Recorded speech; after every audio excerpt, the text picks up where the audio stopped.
What's going on, folks at Fox's Lair? We are at Fox's Lair. It's Monday night and it's comedy night. How y'all doing tonight? So, we want you to try to keep your phones on silent, keep your chatter down to a minimum. The premise this week is Alexa is plotting against me, and so we got some comments that are going to come up. They're going to do 5 minutes. Some of them will stay on the topic, some of them might not.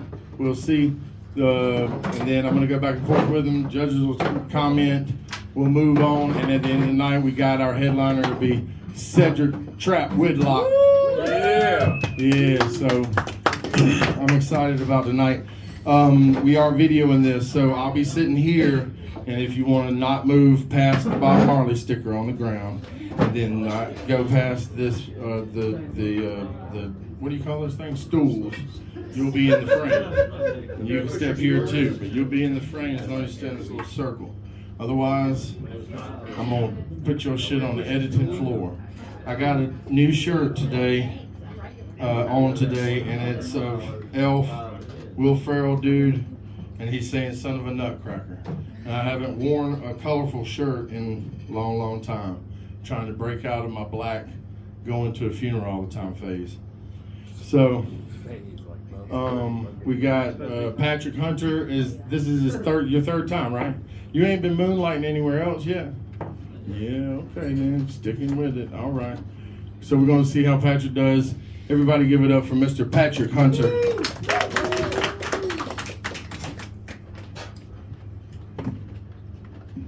This week's premise, I've had an ex in the past that wasn't really into tech. She didn't have social media. She really wasn't in any of that. Really old school as far as like, call me, don't text, taking it that far. So you can get into some sketchy situations with, you're talking to her on the phone and you're like, Alexa, change the song. She's like, who the fuck's Alexa? Who are you talking to? You better ask that bitch to order you something for your birthday. Well, actually she can. Alexa, order a book on how to deal with jealous girlfriends. Speaking of jealousy, I don't know if this has ever happened to anybody else. I had 2 ex-girlfriends that met up at a party shortly after dating me and just kind of turn against me and say things like the one I dated first would be like, oh, he said that to you, he said that to me too, which hurt me the most, like, because it was all original material. Like, I didn't overlap, you know? Those were all original jokes, so it was original game.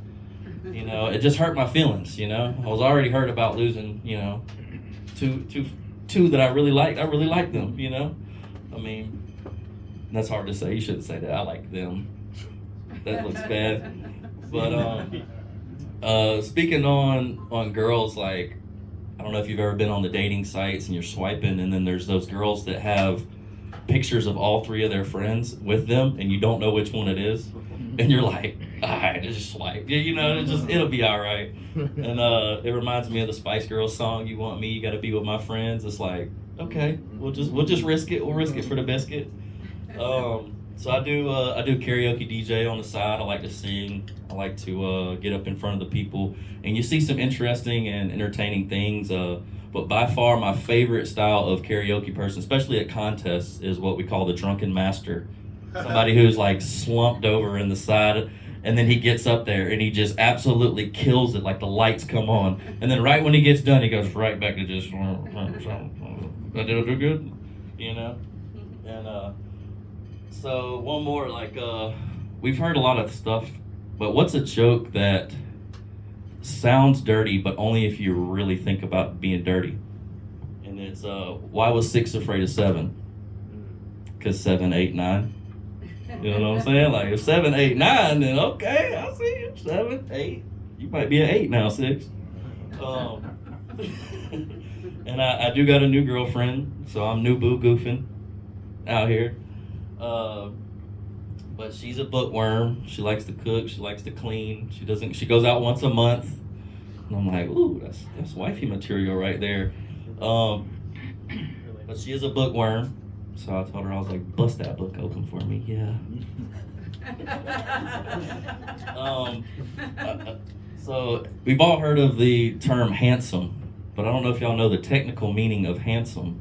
Handsome is when you've got enough down there that you can use 2 hands and then some, hand and some. Guys these days, it's flannel season, it's sweater weather. So guys like to wear a flannel, a nice hat, maybe like a tan hat. That tan hat makes you look like a carpenter. And she's like, oh yeah, I bet he's got a big deck at home. I bet he wraps his deck in that screen porch. But I do love performing in places like this. It's I love little hole in the wall, little juke joints. But it makes me think about the first place like that somebody called a speakeasy just because they didn't want to pay to like fix up the outside. They were like, we're gonna keep it secret. We're gonna make it exclusive and not fix up the outside. Let's see. And that's my time. Nope. All right. Oh yeah. Now where I put my damn microphone. Okay. Let me say here, Patrick. Let me say here. Alexa, make your girl jealous. You should leave that bitch. That's what it says. She don't know that Alexa ain't real and shit. Does she care? You dating the wrong ones. Then you trying to date 2 at the same time and trying to throw game at them, and then they end up talking together and they telling each other that he said that to me though. Oh, he said that to me though. He can't mean that for both of us. He can. And then they got confront you, right? They confront you. Or all of it was bullshit. You ain't dating 2 girls. No, that's real. I mean, it's okay that's real if it's trauma. just for Those jokes came from. No, that's a real story. The second one, I just tried to tell her like, why would you believe the first one? Like, doesn't it seem like she's just trying to get you out of the way? Oh, like, you never do that. Try to turn them on each other. That's a good way to get killed. No, it wasn't like that. It was like I was trying to go number 2. You know. Like, okay, then you said the karaoke. You do the karaoke. That is advertising on my time, and I don't appreciate it, okay? Do your karaoke. Also, you was right, though, about the drunken master. I used to be one of those motherfuckers.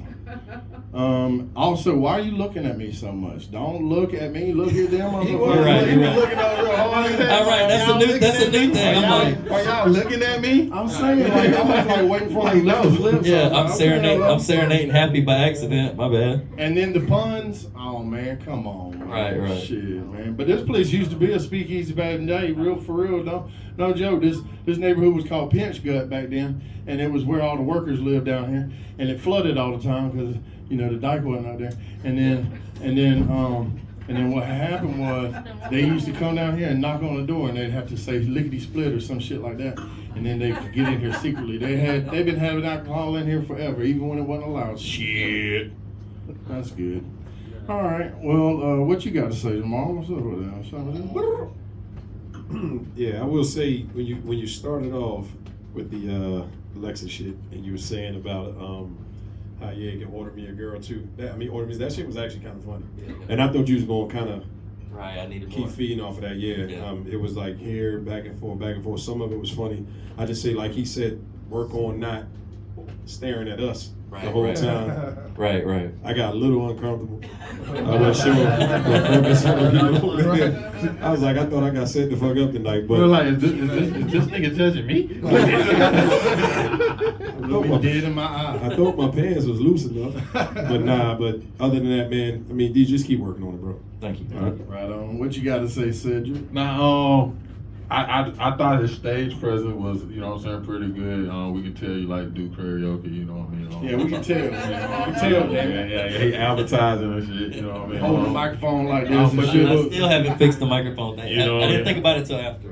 Onion would be on me right now. Yeah, going first, it's kind of hard. So, and it was we got a small crowd, but there was some times we had the crowd in here. You had them at a pretty high pitched laugh, you know what I mean? So I got, I like that. Quality, man, you killed it looking at me, man. You know what I'm saying? Like you know what I'm saying? Like I was like looking at the wrong one. Yeah, Right. Like That happened. That's a this week thing. and maybe that's why you lost the audience because I can't give a zero, right? I can't. No. Overall, man, it was good shit. Keep Appreciate working. it. All right, this is his third time, this third time trying to do this, Jane. What you got to say, Doug? Man, Patrick. Number 3, this one was kind of all over the place. I know that he always throws these topics off that will really challenge you, but that's kind of the beauty of this competition, is really get outside of what you're comfortable with. So you started off great, but then hey, those really bad non-original 7, 8, 9 jokes, man. That's good for a party when you're drinking around your buddies, but that is not comedy night. Right. So just step up that writing game. So step it up a little bit, put a little bit more effort into that. But good job, man. Appreciate Hell it. yeah. Well, Patrick, we appreciate you coming back, and keep coming back, brother. I'll give it up for Patrick Hurst. All right.